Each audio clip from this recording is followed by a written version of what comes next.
Bismillahirrahmanirrahim. Assalamualaikum warahmatullahi wabarakatuh.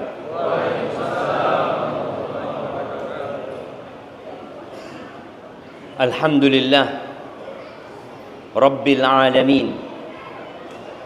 Wa bihi nasta'in ala umurid dunya wad din. Segala puji bagi Allah Jalla Jalaluh, Rabb, pencipta, pemilik, penguasa dan pengatur alam semesta ini. Kita tahu tidak ada debu yang terbang, tidak ada daun yang jatuh kecuali dengan izin Allah Azza wa Jalla. Dan hanya kepada Allah kita meminta pertolongan dalam menghadapi urusan dunia kita.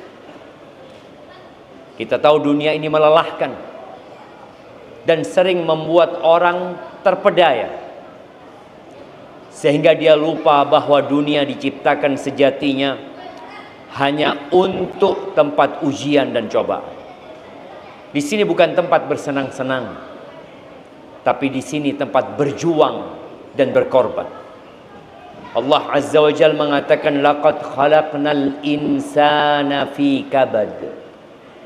Kami telah menciptakan manusia dalam kepayahan. Bagaimana seorang ibu melahirkan kita? Capek dan lelah. Bagaimana dia membesarkan kita? Capek dan lelah, dan kita pun tumbuh besar dengan kelelahan. Kita hanya bisa menangis. Lapar menangis, haus menangis, sakit menangis, ngomong nggak bisa kita. Semua bergantung dengan kasih sayang orang tua kita kepada kita. Tatkala kita sudah mulai tumbuh besar, gigi kita mulai keluar dan itu menyakitkan. Kita menangis, demam tubuh kita. Tatkala kita mulai belajar berjalan dan kita capek juga, jatuh. Tapi tetap sama emak kita disuruh jalan. Jatuh lagi, tetap disuruh jalan. Tatkala kita sudah tumbuh untuk masuk ke TK. Antum lihat anak TK ya, diletakkan sama ibunya di dalam kelas lalu ditinggal. Nangis dia jemaah. Apakah sama ibunya kemudian digendong lagi? Tidak, ditinggal sama ibunya. Begitulah kehidupan. Maka kita meminta pertolongan kepada Allah dalam menghadapi, Masya Allah, besar banget, menghadapi urusan dunia kita. Dan khususnya buat teman-teman yang hidup di pulau ini, ya ada banyak perjuangan antum di sini. Tapi jangan lupa, semuanya ada solusi dengan kita meminta pertolongan kepada Allah Azza wa Jalla. Dan dalam urusan agama, kalau tadi dikatakan mainnya sudah terlalu jauh, ya sebagian kita dulu mungkin rajin ke masjid, dulu rajin kajian, dulu rajin membaca Al-Quran, dulu rajin puasa Senin Kemis, dulu rajin sholat malam, lisannya basah dengan zikrullah. Tapi dengan berjalannya waktu kadangkala semua itu berkurang. Bacaan Quran kita berkurang, sholat malam kita semakin sedikit. Kadangkala datang kajian pun sudah malas, apalagi kajian rutin yang ada online. Bagaimana supaya semangat itu kembali? Ya, kita hadir hari ini jemaah, supaya kita kembali bersemangat untuk benar-benar tidak terperdaya dengan dunia ini.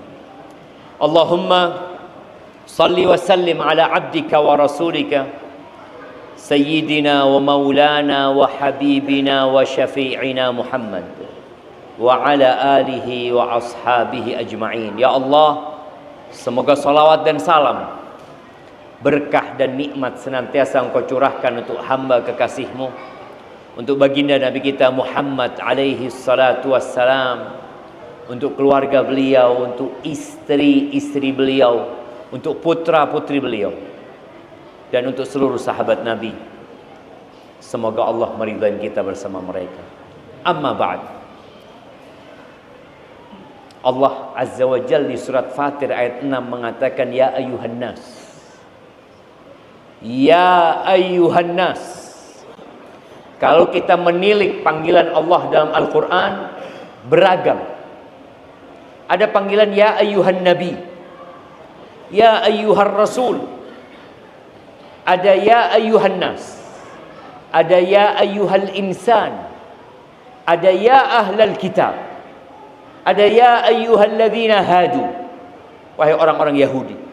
Dan ada panggilan, dan itu panggilan yang terbanyak adalah ya ayyuhalladzina amanu, wahai orang-orang beriman.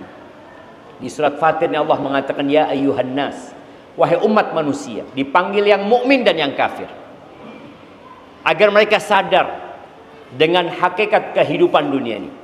Allah mengatakan inna wa'dallahi haq. Sesungguhnya janji Allah itu benar. Apa janji Allah? Janji Allah Pulau Bali ini akan hilang, akan rata sama tanah. Janji Allah Indonesia tidak akan lagi disebut. Janji bahwa dunia ini akan hancur sehancur-hancurnya. Gunung-gunung yang menjulang tinggi, yang dianggap adalah salah satu makhluk terkuat dan terkokoh di muka bumi ini, itu akan menjadi debu yang berterbangan. Orang-orang musyrikin pernah bertanya kepada Nabi SAW tentang kondisi gunung. Kita tahu Mekah itu semuanya gunung. Mereka tahu ketika terjadi gempa, yang hancur itu rumah, gunungnya tetap. Rumah hancur, iya mereka lihat. Maka mereka bertanya, wa yas'alunaka 'anil jibal faqul yansifuha rabbi nasfa fayadharuha qa'an safsafan la tara fiha 'iwajan wala amta. Katakan kepada mereka kalau mereka bertanya tentang gunung, Tuhanku akan menghancurkannya sehancur-hancurnya. Kita tahu tatkala ada penambangan di gunung-gunung emas itu, gunung itu nggak hancur, gunung itu berlobang, tapi nggak hancur. Adapun nanti gunung itu akan hancur sehancur-hancurnya. Lalu Allah jadikan semuanya rata, nggak ada lagi yang tinggi, nggak ada lagi yang turun, semua jadi rata sama tanah jam. La tara fiha iwajan wala amta, nggak ada lagi tanda buat orang, nggak ada lagi yang bengkok. Nggak ada lagi yang tahu, oh dulu rumah ana di sebelah ini. Nggak ada jemaah. Dan itu janji Allah. Dan Allah mengatakan idza zulzilatil ardu zilzalaha wa akhrajatil ardu athqalaha. Allah akan keluarkan dari bumi ini emas, batangan emas setiang-tiang ini jemaah. Dan manusia akan melihat itu, lalu mereka tidak mengambilnya sedikit pun. Ada gunanya. Maka Allah mengatakan inna wa'dallahi haq. Fala taghurrannakumul hayatud dunya wala yaghurrannakum billahil gharur. Kalian jangan mau terpedaya dengan kehidupan dunia. Bung Karno sudah mati. Pak Harto juga mati. Pak Harto berkuasa 32 tahun. Nggak ada mati. Dilanjutkan oleh Habibie, yang bisa membuat pesawat kebanggaan negeri kita. Mati Habibie. Sebelum Habibie mati, Allah takdirkan istrinya mati. Kemudian dia mati. Digantikan oleh presiden keempat kita, Abdurrahman Wahid. Kemana Abdurrahman Wahid? Mati. Lalu diganti oleh Ibu Megawati. Kemana suaminya Ibu Megawati? Mati. Ibu Megawati belum mati, tapi suaminya mati. Kemudian digantikan oleh SBY. Kemana istrinya SBY? Mati. Ibu Mega sedang menunggu kematian, sebagaimana suaminya mati. Kemudian SBY sedang menunggu kematian, sebagaimana istrinya telah mati. Digantikan oleh Bapak Jokowi. Beliau juga sedang berdiri di antrian kematian. Sekarang presiden kita, siapa presiden kita? Bapak Prabowo. Semoga Allah memberikan petunjuk kepada beliau dan menjaga beliau dari segala bahaya. Semua sedang nunggu kematian. Maka jangan tertipu dengan kehidupan dunia. Engkau mau jadi orang terkaya di dunia ini, nggak akan umurmu lebih 200 tahun. Siapa yang mau umurnya 200 tahun di sini? Orang nggak ada. Umur umat Nabi SAW antara 60 sampai 70 tahun. Dan sedikit yang lewat dari itu. Maka janji Allah itu benar. Engkau akan mati, engkau akan dibangkitkan, dan engkau akan ditanya tentang semua yang kau lakukan. Ketika orang-orang digiring ke padang mahsyar, Allah mengatakan waqifuhum, berhentikan mereka. Innahum mas'ulun. Mereka akan ditanya, jemaah. Sebagian kita mungkin merasa ada banyak hal dalam hidupnya yang dia lupakan, tapi ternyata ada dalam catatan mereka. La tus'alunna yawma idzin 'anin na'im. Kalian benar-benar akan ditanya tentang nikmat yang Allah berikan. Apa kalau bicara nikmat? Mungkin sebagian Ustaz, anak susah hidupnya Ustaz, rumah ngontrak, utang belum lunas. Akan dikatakan kepada antum, alam nusahih badana. Bukankah kami sudah sehatkan tubuhmu? Sebagian kita berpikir nikmat itu uang. Wallah jamaah, nikmat sehat lebih berharga daripada uang. Maka antum akan ditanya, alam nusahih badana wa narwika minal ma'il barid. Kami berikan kepadamu air yang dingin, kau bisa minum. Itu ditanya, apalagi yang lain. Maka jangan tertipu dengan kehidupan dunia. Semua akan ditinggalkan. Tapi Allah sudah menetapkan, bal tu'thirunal hayatad dunya wal akhiratu khairu wa abqa. Inna hadha la fi suhufil ula, suhufi Ibrahim wa Musa. Nih potongan ayat ini ada di kitabnya Nabi Ibrahim dan di kitabnya Nabi Musa. Bal tu'thirunal hayatad dunya, kalian lebih mementingkan kehidupan dunia. Itu sejak dulu. Padahal akhirat lebih baik dan lebih abadi.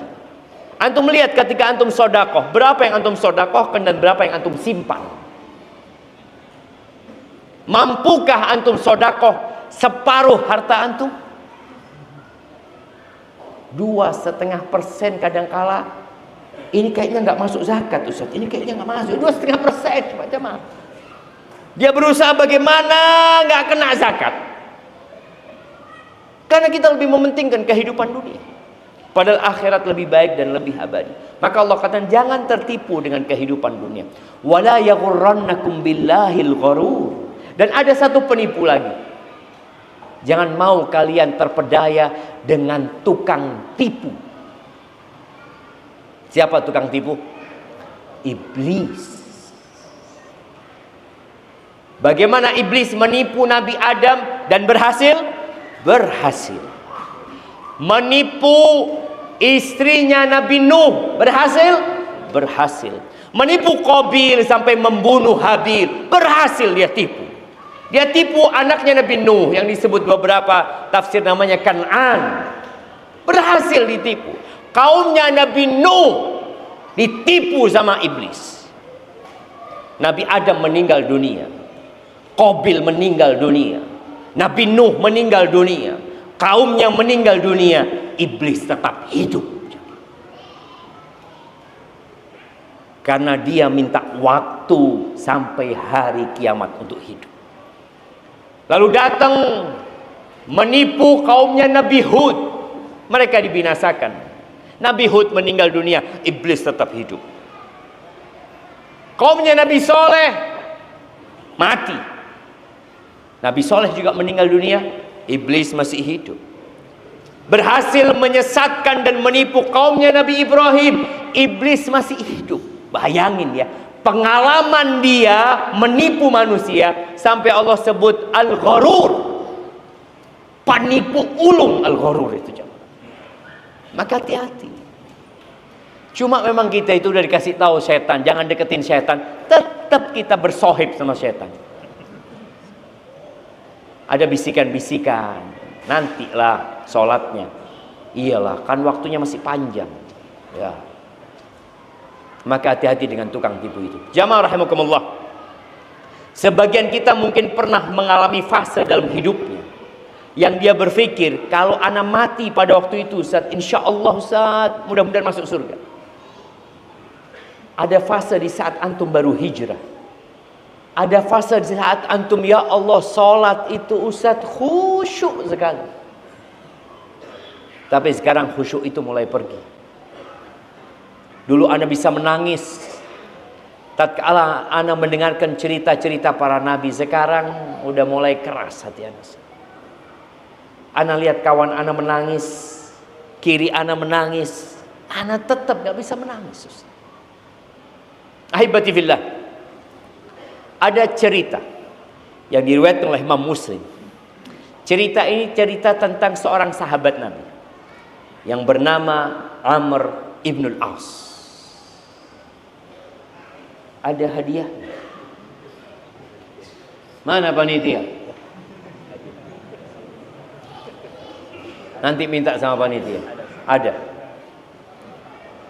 Kapan Amr bin As masuk Islam?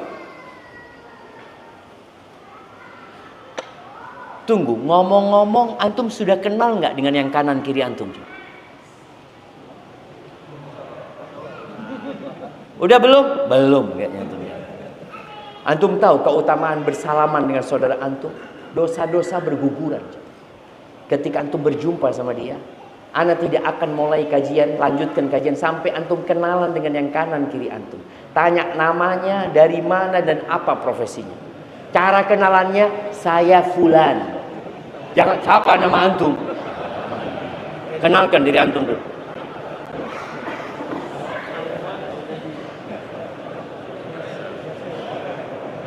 Bapak-bapak di atas jangan ngelihat ustadznya ya, ngelihat kanan kirinya.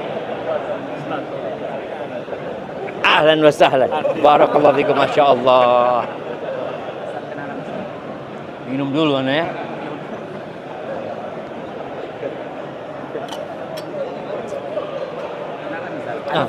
Oh masyaallah. Syafiq ma'aka.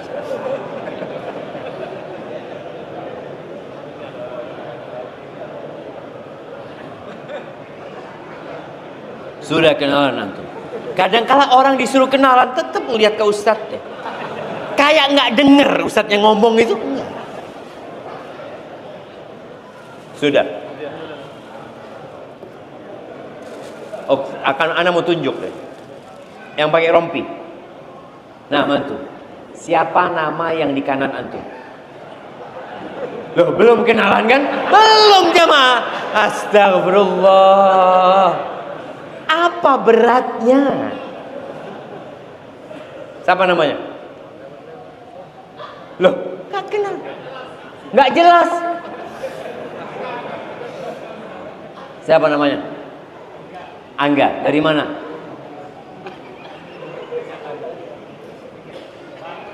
Dari Badung. Baik. Apa profesinya? Lumayan 3 pertanyaan aja sulit antum mau tanya aja mak. Nah, masih ada banyak jam berdiri aja pengen. Bisa lebih merapat ke depan, mengingat masih banyak jamaah di. Oke. Iya. Sekarang antum berdiri. Antum nggak capek duduk dari tadi. Berdiri. Berdiri jamaah, semuanya berdiri. Yang atas juga berdiri. Ya, biar darahnya lancar semua. Mak-mak juga berdiri. Oke, sudah berdiri, maju 1 cm. Ukur ya 1 cm. Ya, maju 1 cm. Maju. Kebanyakan antum. Terus duduk. Bismillah. Ya, sekarang duduk jemaah.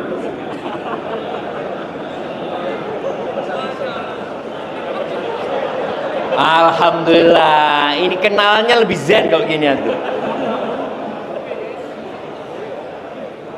Ya, sebelah kanan banyak yang kosong, lihat. Ya, tafadhol, tafadhol. Yang masih di luar, ke kanan kosong, angkat tangan yang kosong ya. Loh, ada Ustaz Fauzi di situ. Ahlan Ustaz. Ya Allah, baru kelihatan sama beliau. Nah, tafadhol. Sudah semua dapat tempat? Nah, sekarang antum dengan semakin rapat antum kenalan lagi jemaah. Walaupun antum merasa lutut antum sudah ketemu sama lutut saudara antum, lebih kenalan lagi. Bismillah. Udah? Oke, pertanyaan anda tadi. Kapan Amr bin As masuk Islam? Wah. Nah, ini angkat tangan dulu. Awal tahun 8 Hijriah sebelum Fathul Mekah. Masya Allah, kasihkan hadiahnya. Masya Allah. Iya. Sebelum penaklukan kota Mekah, Amr bin As itu masuk Islam dengan 2 orang.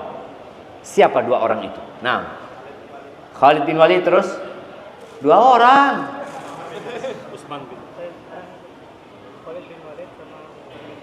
Utsman bin Abi Talha. Masya Allah, kasihkan hadiahnya. Yang ini sama yang itu, nggak apa-apa, itu kasih hadiah juga lah.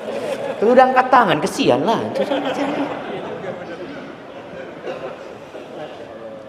Iya. Jadi ketika masuk Islam, Amr bin As ini nggak jadi baiat. Dia tarik tangannya. Lalu dia mengatakan asytarit. Aku mau buat syarat.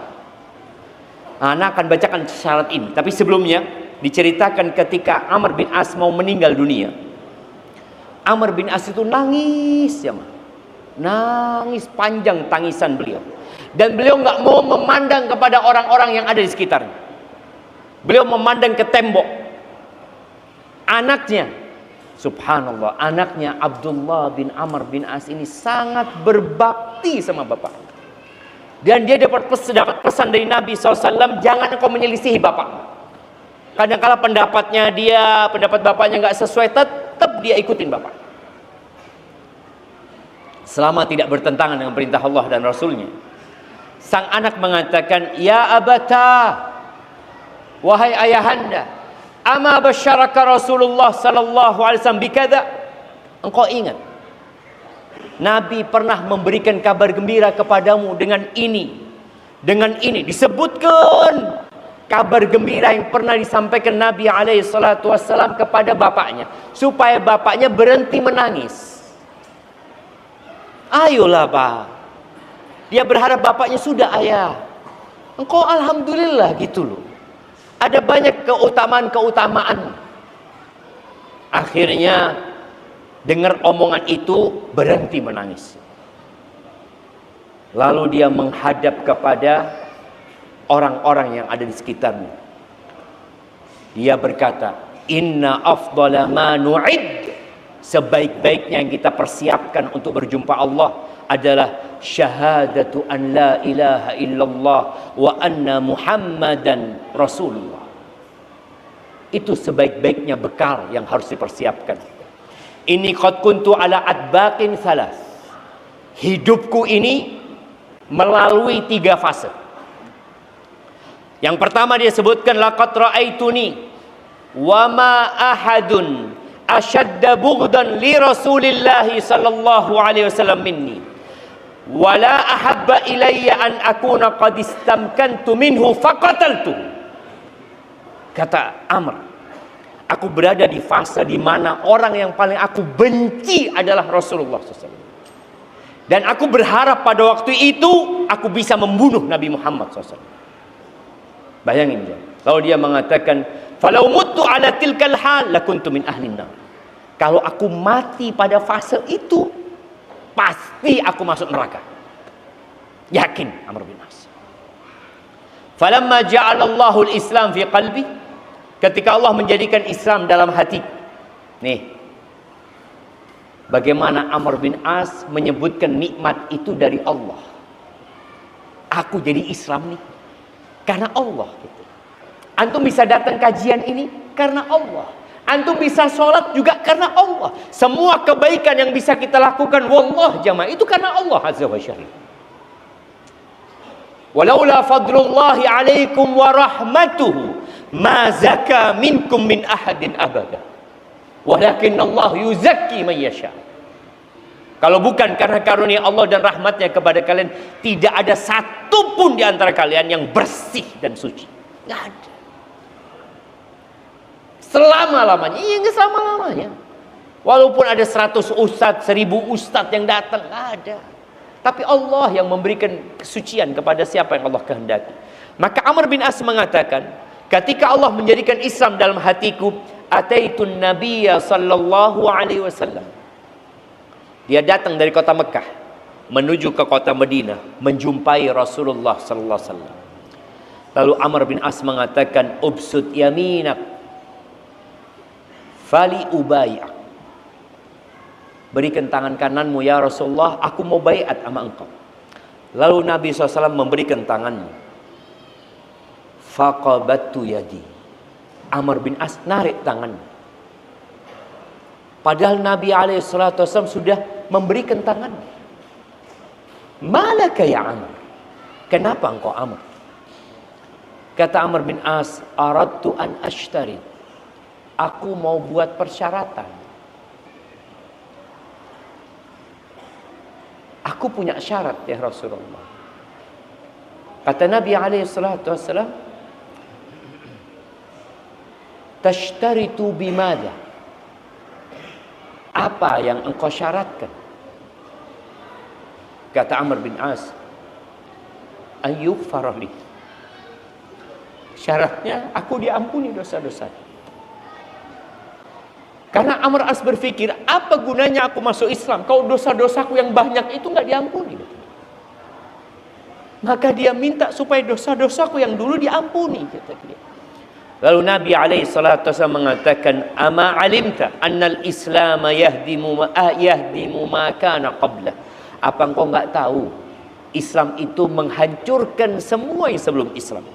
Wa annal hijrata tahdimu ma kana qablah. Hijrah itu menghapuskan dosa-dosa yang sebelumnya. Wa annal hajja yahdimu ma kana qablah. Begitu pula haji menghapuskan dan menghancurkan dosa-dosa yang sebelumnya. Lalu akhirnya membaiat Nabi SAW. Kata Amr bin As, wa ma kana ahadun ahabba ilayya min Rasulillahi sallallahu alaihi wasallam wala ajalla fi aini minhu. Wa ma kuntu utiqu an amla'a aynayya minhu ijlalan lahu walau su'iltu an asifahu ma afaqtu li'anni lam akun amla'u aynayya minhu. Kata Amr bin As, setelah kejadian itu tidak ada manusia yang lebih aku cintai daripada Rasulullah sallallahu alaihi wasallam. Tidak ada manusia yang lebih aku agungkan daripada Nabi alaihi salatu wasallam. Sampai karena aku mengagungkan Nabi SAW, nggak pernah aku memandang Nabi dengan penuh seperti itu. Kalau aku ditanya bagaimana wajah Nabi SAW, nggak bisa aku mensifati. Karena beliau benar-benar mengagungkan Rasul Sallallahu Alaihi Wasallam. Lalu dia mengatakan, walau mutu ala tilkal hal, kalau aku mati pada posisi itu, la rajautu an akuna min ahlil jannah. Aku berharap aku masuk surga. Kalau yang pertama dia mengatakan pasti aku masuk neraka, tapi kalau ini dia berharap aku masuk surga. Kalau aku matinya dulu.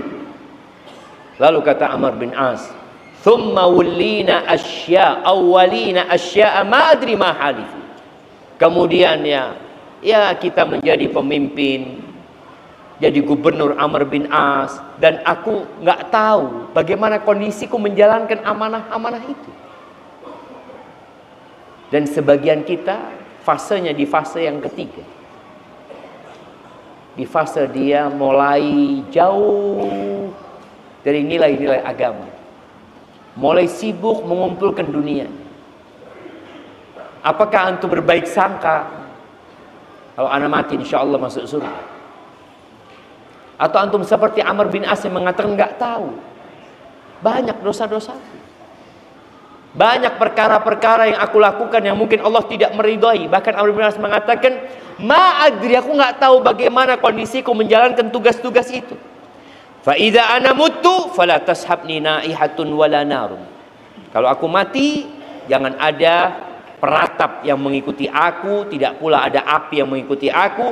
Fa idza dafantumuni fashunnu alayya turab shannan. Kalau aku sudah mati, tolong kuburkan aku dan kalian tuangkan itu tanah kepadaku. Thumma aqimu hawla qabri qadra ma tunhar jazur wa yuksam lahmuha hatta asta'nisa bikum. Kalau aku sudah mati, kalian jangan pergi dulu ya. Kalian tungguin aku sebentar. Ya, seperti ketika onta itu dipotong dan dagingnya dibagikan, agar aku nggak kesepian di sana. Takut. Amr bin As takut. Kenapa dia takut? Rasulullah sallallahu alaihi wasallam menyebutkan kematian itu sangat menakutkan. Disebut hadimul ladzat, penghancur atau pemutus semua kelezatan. Ketika Nabi alaihi salatu wassalam di depan kuburan, beliau duduk ya, kuburan itu sedang digali. Lalu beliau meneteskan air mata. Beliau mengatakan, limithli hada fa'iddu. Untuk yang seperti ini seharusnya kalian mempersiapkan. Tidak ada peristiwa yang lebih menakutkan daripada kematian. Kalau dia selamat di sini, insya Allah yang selanjutnya akan lebih mudah. Amr bin As minta orang-orang itu nggak pulang duluan, supaya dia nggak kesepian. Wa andur madza uraji'u bihi rusul rabbi. Aku akan lihat bagaimana aku menjawab utusan-utusan Allah ketika bertanya kepadaku. Ahibati fillah. Itu kondisi Amr bin As. Dia berada di masa yang sangat berdekatan dengan masa Rasul sallallahu alaihi wasallam. Amr bin As tidak pernah merasakan AC yang kita rasakan. Amr bin As tidak pernah merasakan motor yang kita naikin. Tidak pernah merasakan adanya air dingin di kulkas rumah kita. Atau kita kapan berhenti haus, kita tinggal beli, kita minum. Tapi dia takut dengan kenikmatan yang Allah berikan kepada dia. Dengan beberapa jabatan yang diberikan kepada dia, dia takut kalau nanti dia tidak bisa menjawab pertanyaan-pertanyaan yang Allah berikan kepada dia. Rasul sallallahu alaihi wasallam, beliau pernah mengatakan kepada Shaddad ibn Aus. Shaddad bin Aus. Beliau mengatakan, ya Shaddad, wahai Shaddad, idza ra'aitan nas yaknizuna adh-dhahaba wal fiddah. Shaddad, kalau engkau melihat orang itu sibuk menimbun emas dan perak. Orang sibuk dengan dunianya aja. Sekarang orang sibuk ganti handphone. Kalau kita lihat ya, handphone ini terus keluar. iPhone 9, 10, 11, 12, 13, 14, 15, 16. Sekarang yang berapa? 17. Orang sibuk dengan itu. Motor keluar yang baru-baru. Apalagi sekarang?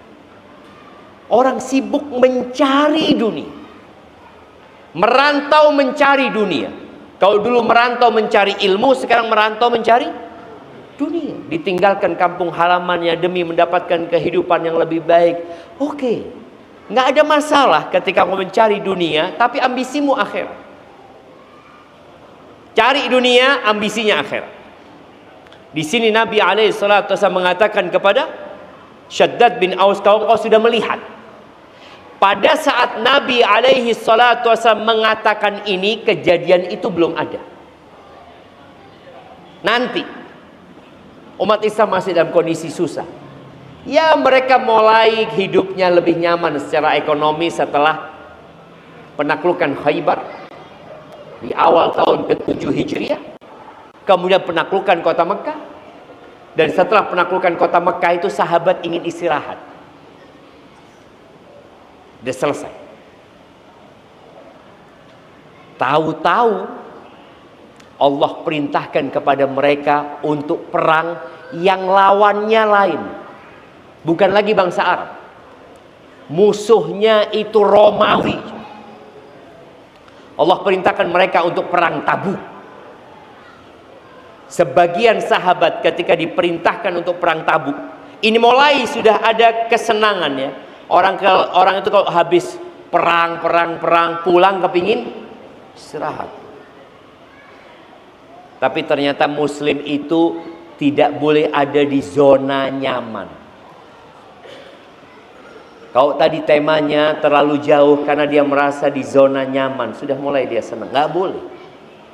Maka ketika para sahabat pulang daripada penaklukan kota Mekah, turun perintah untuk perang Tabuk. Allah Azza wa Jalla mengatakan, ya ayyuhalladzina amanu ma lakum idza qila lakum unfiru fi sabilillah itsaqaltum ilal ard araditum bil hayatid dunya. Wahai orang-orang beriman, bayangin ya, ini panggilan buat para sahabat Nabi untuk generasi terbaik umat ini. Mereka pun tergoda sama dunia. Perang Uhud kalah gara-gara tergoda dengan dunia. Maka Allah mengatakan, kenapa kalian? Ada apa sama kalian ini? Ketika diperintahkan kepada kalian, berperanglah, berjuang jalan Allah Azza wa Jalla, itsaqaltum ilal ard. Kalian itu berat seperti tertarik ke bumi ini. Araditum bil hayatid dunya. Oh, kalian sudah senang sama kehidupan dunia ini. Kalian udah senang dengan kehidupan dunia ini. Fama mata'ul hayatid dunya fil akhirati illa qalil. Ya Allah, kenikmatan dunia ini dibandingkan dengan kenikmatan akhirat itu sedikit. Kenapa kalian udah senang? Dan boleh jadi kita sudah mulai menyenangi kehidupan dunia.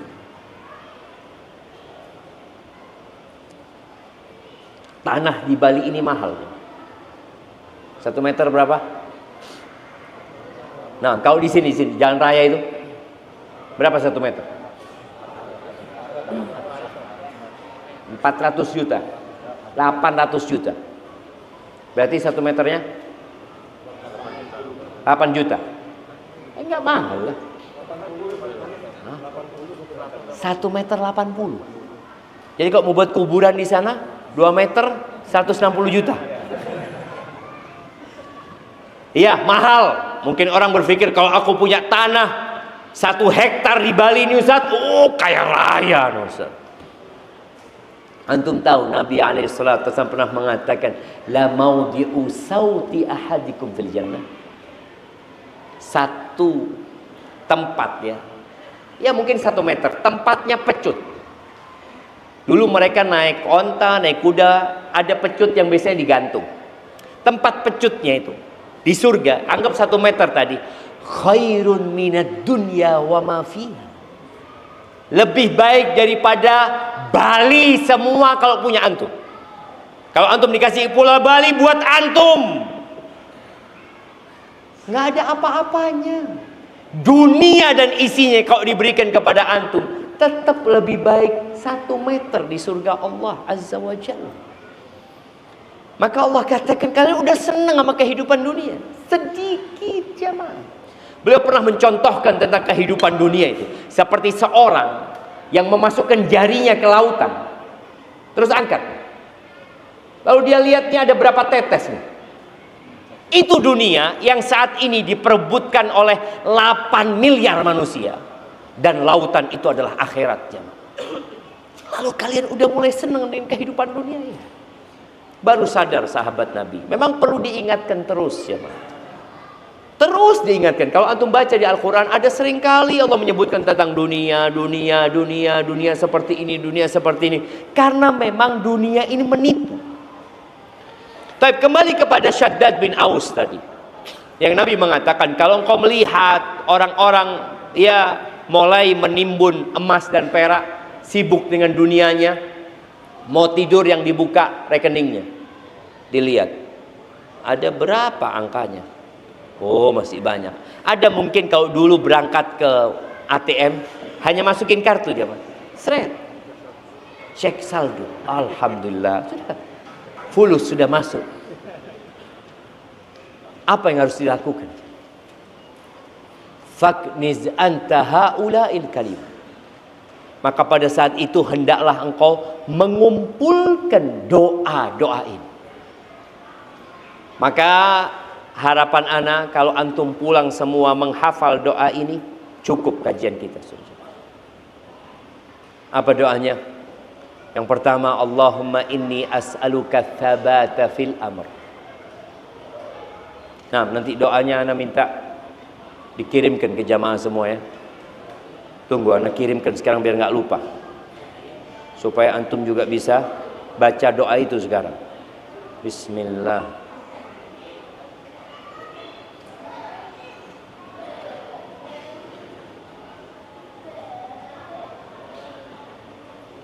Bentar jamaah doanya.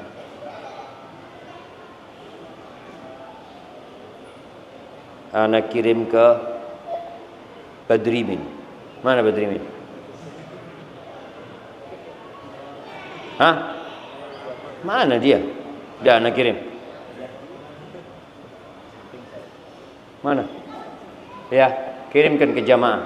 Gimana cara kirim ke jamaah? Ada grup WA. Baik. Yang pertama, Allahumma inni as'aluka tsabata fil amr wal azimata 'ala ar-rusydi wa as'aluka mujibati rahmatik wa azaima maghfiratik wa as'aluka syukra ni'matik wa husna ibadatik wa as'aluka qalban saliman wa lisanan sadiqan wa as'aluka min khairi ma ta'lam wa a'udzu bika min syarri ma ta'lam wa astaghfiruka lima ta'lam innaka anta 'allamul ghuyub. Yang pertama diminta, ya Allah, aku minta ketetapan dalam urusan ini, keteguhan, minta keistiqomahan. Karena kalau bicara orang itu beramal sekali dua kali bisa, tapi untuk istiqomah berat sekali jemaah. Maka minta. Tidak ada jalan yang lebih pintas dalam meraih karunia Allah lebih daripada berdoa. Ud'uni astajib lakum. A'jazun nas man ajiza 'anid du'a. Orang yang paling lemah orang yang enggak bisa doa. Maka minta ketetapan. Di saat banyak fitnah yang datang dari kanan, kiri, depan, belakang, kita minta, ya Allah, aku minta ketetapan dalam urusan ini. Yang kedua, wal azimata 'ala rusydi. Dan aku minta semangat, tekad yang kuat di atas petunjuk. Karena ada orang semangat tapi bukan di atas petunjuk. Semangat membela kesesatan ada.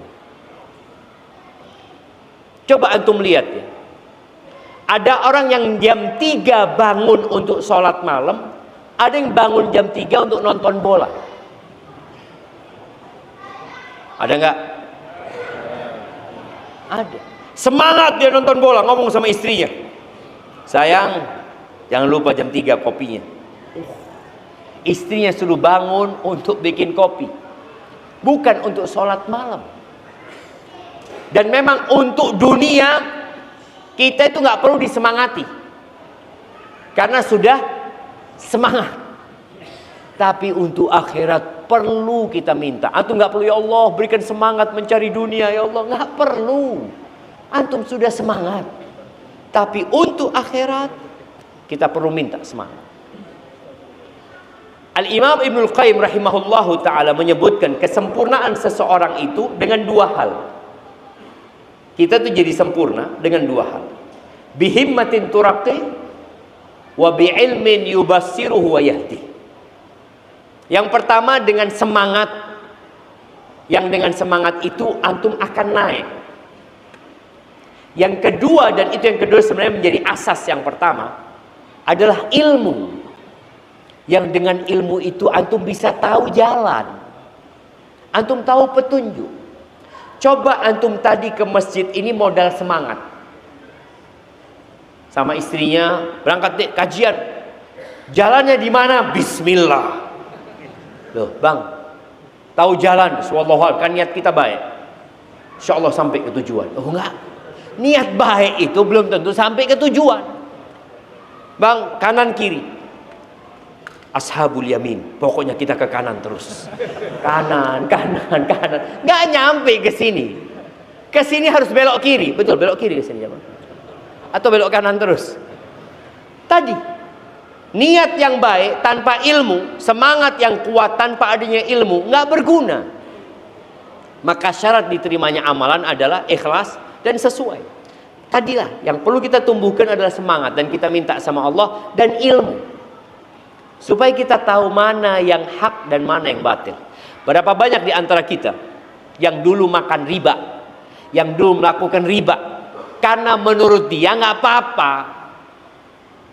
Ustaz, itu sedikit bunganya Ustaz, bukan riba. Anda nggak pernah akad itu riba Ustaz. Selalu akadnya bunga Ustaz. Kapan antum pernah akad riba di mana? Sekarang ada judol ya. Oh judol, pinjol. Antum pinjol sekarang lihat, alhamdulillah Ustaz ada kemudahan sekarang. Fa inna ma'al usri yusra. Alhamdulillah Ustaz, anak punya masalah langsung pinjol Ustaz. Alhamdulillah. Orang merasa itu kemudahan yang merupakan tadi tipu daya dari tukang tipu. Islam membolehkan pinjam meminjam kalau memang butuh, tapi tidak boleh ada riba.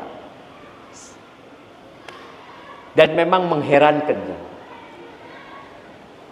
pinjam meminjam dalam Islam itu asasnya membantu, maka nggak boleh cari keuntungan. Ketika ada orang mau meminjamkan dengan hati yang lapang, hati-hati antum. Orang ini berarti mau cari keuntungan.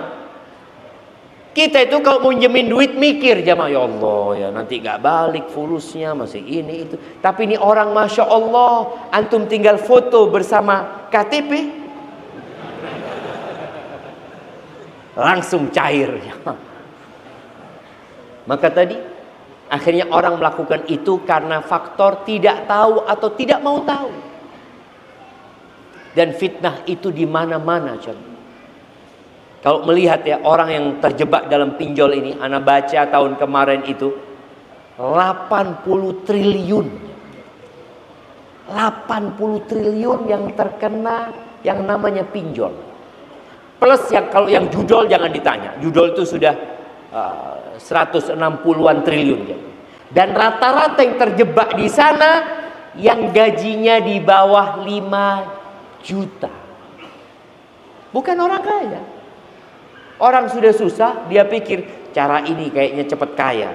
Nggak ada orang kaya lewat judol. Mana pernah melihat, masya Allah nih Ustaz beli rumah jadi judol, beli motor dari judol. Nggak ada. Yang ada jual motor karena judol, jual rumah karena judol. Itu yang ada.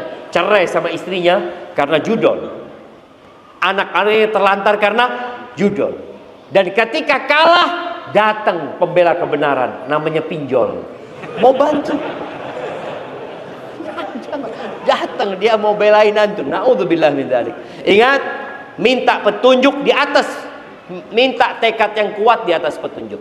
Lalu wa as'aluka mujibati rahmatik. Ya Allah, aku memohon kepadamu semua yang bisa mendatangkan rahmat-Mu. Apa saja supaya kita dapat rahmat Allah. Karena nggak ada yang masuk surga dengan amalannya. Nabi Muhammad alaihissalatu wassalam masuk surga dengan rahmat Allah azza wa jalla. Maka kita minta apa saja ya Allah yang bisa mendatangkan rahmat-Mu, berikan kepada aku. Contohnya ini yang bisa mendatangkan rahmat Allah itu menyayangi yang di bumi. Irhamu man fil ardi yarhamkum man fis sama. Kalian sayangi yang di bumi, Allah akan merahmati. Yang di langit akan merahmati kalian. Kita tahu cerita pelacur yang memberi minum seekor anjing. Lalu Allah ampuni dosa-dosanya. Kita itu nggak tahu ya, amalan mana yang bakal mendatangkan rahmat Allah, kemudian Allah kesian sama kita, lalu Allah memasukkan kita ke surga. Maka minta sama Allah Azza wa Jalla. Wa azaima maghfiratik. Dan aku memohon kepadamu ya Allah juga yang dapat mendatangkan ampunanmu. Subhanallah jamaah, kalau kita lihat ya, hampir semua ibadah itu pahalanya ampunan. Salat yang 5 waktu itu pengampunan dari dosa. Zikir antum, azan jam berapa? Belum? Hah? Udah masuk. Kita azan dulu ya. Naam, tafadhal.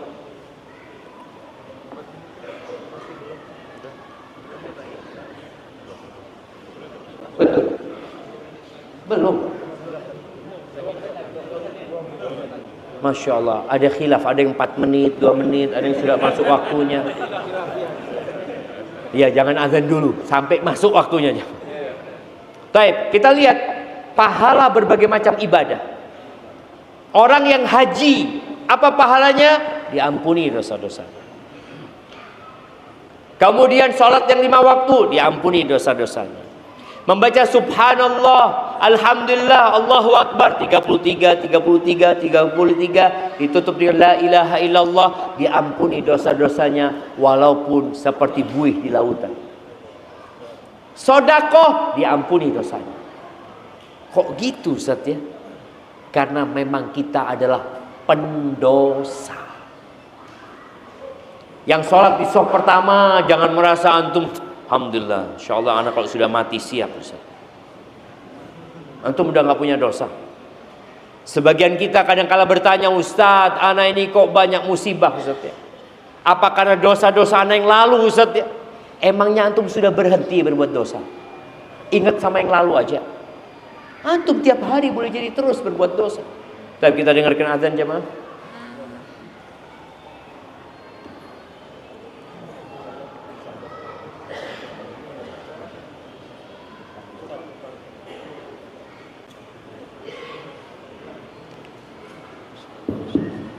Mohon pengertiannya dari jamaah yang parkir di Banjar, ya, yang merasa parkir di Banjar, kendaraannya mohon dipindahkan karena ada warga yang mau keluar, ya, mohon untuk dipindahkan terlebih dahulu kepada yang masuk.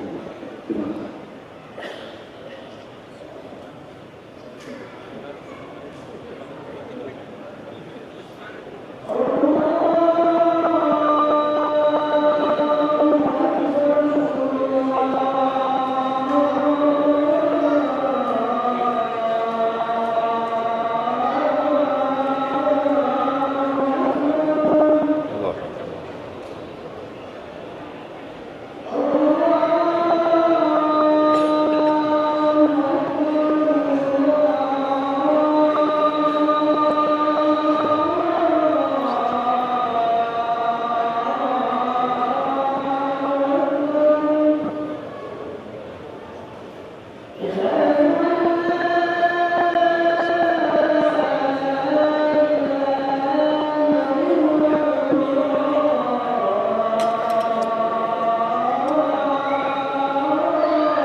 La haula wala quwwata illa billah.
Allahumma salli wa sallim ala nabiyina Muhammad. Jamaah, kita akan lanjutkan kajian kita. InsyaAllah salatnya akan diundur setelah kajian selesai. Kenapa? Yang pertama, ada keutamaan mengakhirkan waktu Isya. Bahkan Nabi SAW mengatakan, laula an asyukka ala ummati, andai kata aku tidak takut memberatkan umatku, la akhartul isya ila nisfil lail, aku akan akhirkan isya sampai tengah malam. Jadi insya Allah kita akan sholat paling enggak jam 11. Siap Ustaz? Kalau beliau tidak takut memberatkan umatnya, tapi beliau karena takut memberatkan umatnya, ya beliau tidak melakukan itu. Kemudian yang kedua, menunggu sholat ke sholat selanjutnya, itu disebut dengan ribat, dan itu mengangkat derajat. Ribat itu dilakukan oleh para mujahidin di perbatasan negeri Islam dengan negeri kafir. Dan antum duduk di rumah Allah dari tadi maghrib nunggu waktu isya, itu disebut ribat dan terhitung sholat. Kalau kita sholat sekarang lalu kajian lagi, udah nggak dihitung sholat, karena kita nggak nunggu waktu sholat, kita nggak nunggu subuh. Tapi kalau sekarang kita kajian nunggu waktu isya, sholat isya. Jadi insya Allah duduknya kita tetap dihitung sholat, dan kita insya Allah dapat pahala sholat. Nah, siap antum? Aduh Ustaz, lapar sudah Ustaz. Tenanglah, ini siraman rohani, nanti siraman jasmani. Insya Allah pihak masjid sudah menyediakan makan malam. Nah, iya makan malam di warung-warung kan ada, sudah disiapkan di sana jemaah. Taib, kita lanjutkan yang diminta oleh Nabi SAW, yang diajarkan kepada Shaddad bin Aus ya. Dan bukan hanya Shaddad bin Aus, bahkan di beberapa riwayat Ibnu Hibban disebutkan beliau membacanya ketika sholat jemaah. Doain. Wa as'aluka syukra ni'matik, dan aku memohon kepadamu agar bisa mensyukuri nikmatmu ya Allah. Karena biasanya pada saat kita melihat orang bermewah-mewahan, orang sibuk dengan hartanya, kita lupa sama nikmat Allah. Kita kalau membandingkan ya, umpamanya kita lagi duduk bareng naruh HP kita, HP kita iPhone 11, tahu-tahu satu datang bawa iPhone 18, padahal belum keluar kan. Nah, iPhone 17, kita langsung ya Allah. Ketika antum parkir motor, antum pikir motor antum sudah paling bagus, Vario 2026 udah keluar, 2025 parkir, tahu-tahu datang PC terbaru jemaah. Allahu Akbar, kapan anak naik ini? Dan itu dunia. Antum sekarang dipertontonkan kepada antum kemewahan dunia. Dan paling bahaya melihat kemewahan dunia dari handphone. Ada yang suka sama jam, maka dia ikut follow di IG-nya jam-jam yang mahal. Dia lihat. Ada yang suka lihat mobil-mobil mewah. Masya Allah, cuma lihat doang. Allah. Karena dia nggak bisa beli yang namanya Lamborghini, maka dia beli Lamborghini kecil, ditaruh di dashboard mobilnya. Jadi kalau dia nyetir itu, melihat itu, Allahu Akbar, kayak naik Lamborghini dia. Padahal Avanza yang dia naik. Iya, itulah kehidupan sekarang. Orang bermewah-mewahan. Dan kita nggak bisa terhindar dari itu, karena kita melihat dengan mata kita. Di lampu merah ya, coba antum kalau lampu merah, tahu-tahu ada Harley. Antum lihat, Masya Allah, Masya Allah. Dilihat orangnya, orang ini padahal nggak pernah sholat, kok bisa kaya dia? Aneh ini sholat 5 waktu, soft pertama, tetap naik beat sampai sekarang. Akhirnya kan orang mulai berpikir, ya kok kayaknya Allah tidak memberikan nikmat kepada dia. Maka doanya, wa as'aluka syukra nikmatik. Aku mohon kepadamu agar bisa mensyukuri nikmat-nikmatmu ya Allah. Karena Allah mengatakan, wa qalilun min ibadiyasy syakur. Sedikit dari hamba-hambaku yang pandai bersyukur. Sedikit. Dan kemudian minta apa? Wa husna ibadatik. Aku memohon agar beribadah yang baik kepadamu ya Allah. Karena terkadang orang itu dengan banyaknya dibukanya pintu-pintu rizki, yang dulu biasa sholat di soft pertama, tahu-tahu dia di soft kedua. Alhamdulillah Ustaz, daripada nggak sholat di masjid. Tahu-tahu 3 bulan usahanya buka cabang lagi, Masya Allah, sholat dia di soft pertama, Alhamdulillah. Tapi setelah bubar jamaahnya, mulai sudah, iya Ustaz, nggak apa-apa Ustaz, tapi kan ana jadi imam Ustaz. Imam buat yang telat-telat semuanya dia jamaah. Jadi imamul masbuqin ya. Insyaallah. Kadang-kadang terjadi seperti itu. Maka kita minta supaya dalam kondisi seperti ini kita tetap beribadah yang baik kepada Allah Azza wa Jalla. Salatnya nggak asal-asalan. Baca Qur'annya kadang-kala kita, ya Allah dulu ana one day one juz Ustaz. Sekarang alhamdulillah Ustaz 1 bulan 1 juz. Antum bisa lihat. Masih alhamdulillah iya. Daripada yang hanya baca Quran ketika Ramadan. Alhamdulillah Ustaz, ana 1 bulan 1 juz. Jadi masuk bulan Syaban 11 juz. Jadi Ramadan tinggal 20, tinggal 19 juz. Ngejarnya seperti itu. Setahun sekali kau khatam Al-Quran. Padahal Al-Quran itu adalah derajat kita di sisi Allah Azza wa Jalla. Maka minta sama Allah supaya kita bisa beribadah yang baik. Lalu doanya lagi, wa as'aluka qalban saliman. Ya Allah, minta hati yang selamat. Selamat dari kesyirikan. Selamat dari kebergantungan kepada selain Allah. Selamat dari hati yang penuh dengan hasad, iri dan dengki. Selamat dari semua penyakit hati. Kemudian wa as'aluka lisanan sadiqan. Walisanan sadiqan, minta lisan yang jujur. Karena biasanya kalau sudah tertipu dengan dunia, dia akan banyak berbohong dan berdusta. Kemudian yang selanjutnya, was'aluka min khairi ma ta'lam. Masya Allah jemaah. Terakhir, Nabi menutup doa ini dengan doa yang universal, yang mencakup semuanya. Aku memohon semua kebaikan yang kau ketahui ya Allah. Semuanya sudah. Kalau kita satu-satu, kadang-kadang kita nggak tahu mana yang baik buat kita. Mana saja yang baik aku minta ya Allah, yang kau ketahui. Wa a'udzubika min syarri ma ta'lam. Dan aku berlindung dari keburukan yang engkau ketahui. Wa astaghfiruka lima ta'lam. Dan aku memohon ampun atas dosa-dosa yang kau ketahui, yang mungkin kita lupa, kita nggak sadar.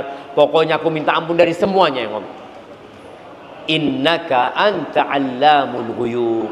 Sesungguhnya engkau adalah maha mengetahui dengan yang gaib. Maka jamaah tolong dibaca, diajarkan kepada istrinya, diajarkan kepada anaknya, kemudian diartikan, karena Allah tidak mengabulkan doa dari hati yang lalai dan lengah. Barakallahu fiik. Itu yang dapat Anda sampaikan. Kurang lebihnya mohon maaf. Ada pertanyaan yang masuk? Loh, tadi sudah diumumkan. Oh, alhamdulillah, berarti nggak ada yang tanya. Karena senang kalau antum nggak tanya, jemaah. Karena berarti antum sudah faham, sudah ngerti. Ingat, ilmu itu nggak ada gunanya kalau tidak diamalkan. Diamal pun nggak ada manfaatnya kalau antum tidak ikhlas mengamalkannya. Maka semoga afwan antum dari kenalan antum. Benar Ustaz, semangat menuntut ilmunya di Bali ini besar. Ustaz, bagaimana menurut kita, menurut Ustaz tentang Saudi sekarang berlomba membangun klub malam, gedung-gedung tinggi, dan apa yang harus kita buat dengan keadaan ini? Ada dua hal di sini. Yang pertama, bicara dengan gedung-gedung tinggi. Emangnya nggak boleh bangun gedung-gedung tinggi? Ketika Nabi SAW menceritakan tentang tanda-tanda kiamat, bukan berarti semua tanda-tanda kiamat itu buruk. Enggak. Tapi itu sebagai pertanda saja akan terjadi itu. Kalau kelihatan itu, berarti kiamat sudah dekat. Jadi bukan berarti membangun gedung tinggi itu nggak boleh. Karena orang lihat, Allah Ustaz, berarti kalau kita bangun gedung tinggi ini Ustaz, mempercepat kiamat Ustaz. Ya enggak. Tetap jamaah, Nabi SAW di antara tanda kiamat, beliau mengatakan, u'dud baina yaday sa'a, u'dud sitan baina yaday sa'a. Kalian hitung ya, ada 6 perkara yang akan terjadi sebelum kiamat. Yang pertama beliau sebutkan adalah mauti, kematian. Dan Nabi meninggal dunia. Kemudian yang kedua apa? Fathu Baitul Maqdis. Ditaklukkannya Baitul Maqdis. Apakah baik apa enggak? Ya Allah, dengan ditaklukkannya Baitul Maqdis semakin dekat kiamat Ustaz. Loh, itu sebuah kemuliaan. Jadi ingat, tanda-tanda kiamat itu tidak semuanya buruk. Ada tanda-tanda yang mubah, ada tanda-tanda yang Masya Allah indah sebenarnya. Di antara tanda-tanda kiamat itu yang termasuk tercela adalah orang-orang sibuk menghiasi masjid. Dan Masya Allah, anak senang dengan masjid ini ya. Tidak terlalu banyak hiasan di sini. Tapi masjidnya Insya Allah kokoh, Allah ibarik fi. Ada orang yang sibuk dihiasi ini macam-macam jamaah. Softnya cuma 5 orang yang sholat. Nah itu yang menjadi tanda-tanda yang makruh, yang tidak diinginkan. Kalau bicara tadi, kalau mereka sibuk dengan klub malam, membangun klub malam, kita sudah dari dulu bangun klub malam di Indonesia. Antum lihat jamaah, anak tadi lewat semuanya, ya Allah, harus nundukkan pandangan jamaah. Ada klub malam, ada ini, ada penampilan ini, itu macam-macam. Itu nggak boleh. Kalau itu terjadi di Saudi, ya terlarang. Bukan berarti karena Saudi yang berbuat, apa jadi halal Ustaz? Enggak, tetap haram jemaah. Dan apa sikap kita? Fokus perbaiki diri antum, keluarga antum. Fokus kita memperbaiki negeri kita. Dan semoga mereka yang ada di Arab Saudi itu juga para ulama ya, memperbaiki yang ada di sana dan didoakan jemaah. Jadi kalau antum melihat keburukan, baik dari pemimpin kita atau pemimpin umat Islam yang lainnya, antum dapat baca berita, ya Allah kok kayak gini pemimpinnya, apa sikap antum? Doakan, ya Allah semoga Allah berikan hidayah kepada dia. Kita nih doa aja males. Anda lihat kesukaan kita itu apa? Komentar. Kalau sudah warga net dan netizen turun, itu komentar ini, komentar, sampai lihat mana yang isinya doa. Apa gunanya komentar antum ketika hanya akan memperberat timbangan keburukan pada hari kiamat?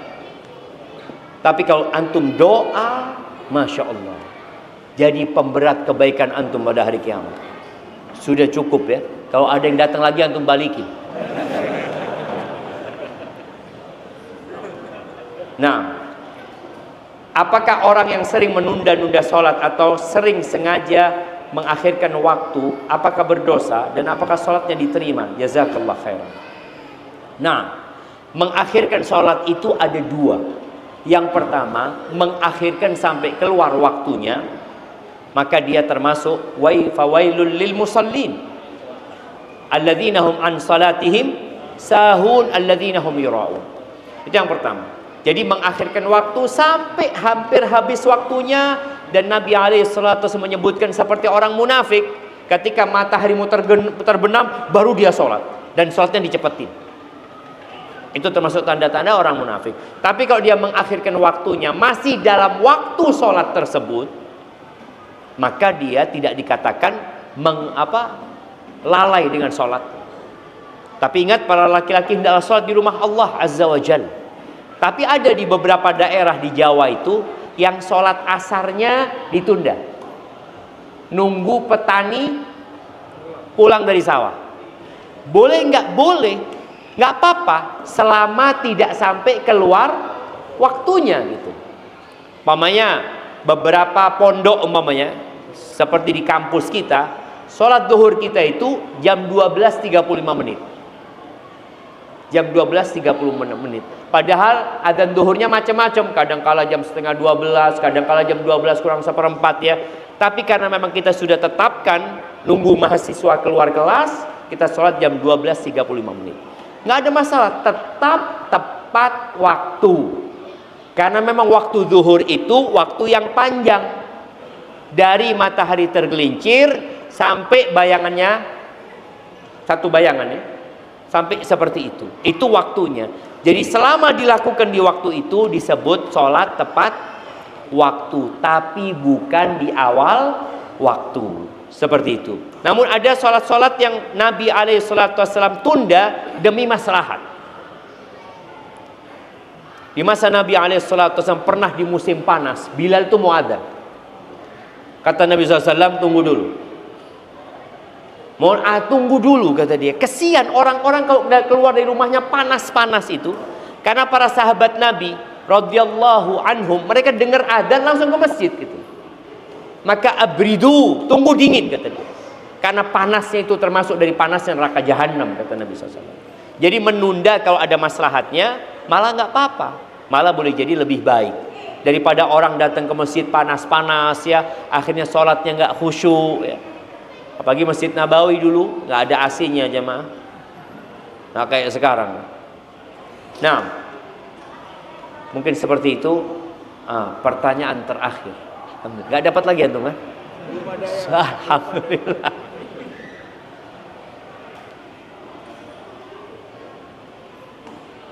Ustadz, ada syafaat ketika kita berteman dengan orang-orang soleh. Apakah hal itu berarti bisa menolong orang dengan sebesar apapun dosa itu dengan bantuan teman-teman yang soleh? Apakah berlaku pula untuk kafir yang berteman dengan orang-orang soleh? Nah, ahibati fillah, syafaat itu ada dua syaratnya. Yang pertama, keridhaan Allah dan izin Allah Azza wa Jalla. Allah tidak ridho sama orang-orang kafir. Gak mungkin gitu loh. Mereka akan mendapatkan syafaat. Ada syafaat yang diberikan oleh Nabi Muhammad SAW, itu termasuk syafaat khasah. Nabi memberikan syafaat kepada pamannya yang kafir, tapi tidak bisa keluar dari api neraka. Nggak bisa. Ketika Abbas bertanya kepada Nabi SAW, pamanmu, kata dia, yang membelamu, yang mendukungmu, yang melindungimu, apa manfaat yang bisa engkau berikan kepada dia ketika sudah mati Abu Thalib? Maka Nabi SAW mengatakan bahwasanya dia fi dhahdahin minan nar, berada di permukaan neraka. Disebutkan dia pakai sandal dari api neraka, otaknya mendidih. Kalau bukan karena syafaatku, dia akan berada di keraknya api neraka. Itu syafaat khusus buat Nabi SAW. Adapun syafaat buat orang-orang kafir nggak bisa. Kalau dikatakan apakah bisa memberikan syafaat kepada pelaku dosa besar? Ya tadi, kalau Allah ridho dengan orang ini dan dengan orang yang kasih syafaat dan ada izin dari Allah, baru bisa. Maka sejatinya syafaat itu diminta kepada Allah Azza wa Jalla. Karena memang nunggu izin dan keridhaan Allah. Nggak bisa orang anak mau kasih syafaat, Allah kalau nggak ngasih izin, nggak bisa. Makanya Al-Imam Syafi'i rahimahullahu ta'ala, kita lihat ya sekelas Imam Syafi'i bagaimana takutnya beliau sama neraka, dan bagaimana beliau merendahkan dirinya dalam urusan ibadah. Maksudnya dalam urusan ibadah beliau itu nggak banyak dosanya yang banyak. Beliau mengatakan, uhibbus salihina walastu minhum. Aku ini cinta sama orang-orang soleh, padahal aku bukan dari golongan mereka. Bayangin, Imam Syafi'i mengatakan itu. Wa akrahu man tijaratuhul ma'asi. Uhibbus salihina walastu minhum. Fa'arju an anala bihim syafa'ah. Aku berharap dapat syafaat dari mereka. Wa akrahu man tijaratuhul ma'asi wa in kunna sawiyan fil bidha'ah. Dan aku benci sama orang-orang pelaku maksiat. Benci. Walaupun dagangan kita sama, kata Imam Syafi'i.